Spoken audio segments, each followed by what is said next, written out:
আসসালামু আলাইকুম। আমাদের চেম্বারে আজ এসেছেন কিংবদন্তি আলম ভাই। তিনি প্রথম সেশন হিজামা নিয়েছিলেন ডিসেম্বর মাসের 14 তারিখে চুল পড়ার সমস্যা, মাইগ্রেন সমস্যা নিয়ে। আজকে সে দ্বিতীয় সেশন হিজামা গ্রহণ করলেন। আসলে আমরা শুনি তার মুখে যে হিজামা নিয়ে সে কতটুকু বেনিফিট পাইছে। মাত্র আমার হিজামার যে থেরাপি ওটা শেষ করলাম।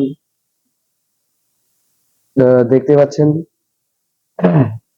হিজামার থেরাপিটা নেওয়ার পর মনে হয় একটা কমপ্লিট রিলিফ ফিল হয়, মানে মনে হয় যে একটা অশান্তির মধ্যে থেকে আমি একটা পুরো শান্তির মধ্যে ফিরে আইছি। আচ্ছা, আপনি যে প্রথম সেশন যে হিজামা নিলেন যে চুল পড়ার সমস্যার কারণে, এখন প্রথম সেশন হিজামা নিয়ে আপনি কতটুকু মনে হয়েছে, আপনার স্যাটিসফাইড মনে হয়েছে আপনার কাছে?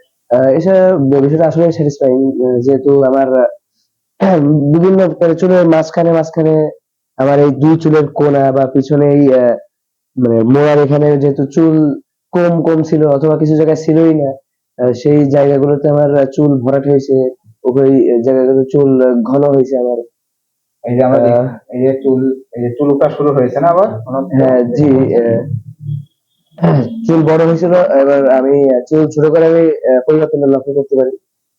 ও, তাতে আলহামদুলিল্লাহ আপনি হিজামা নিয়ে পুরো সন্তুষ্ট। জি জি হ্যাঁ, জি। আচ্ছা, আলহামদুলিল্লাহ।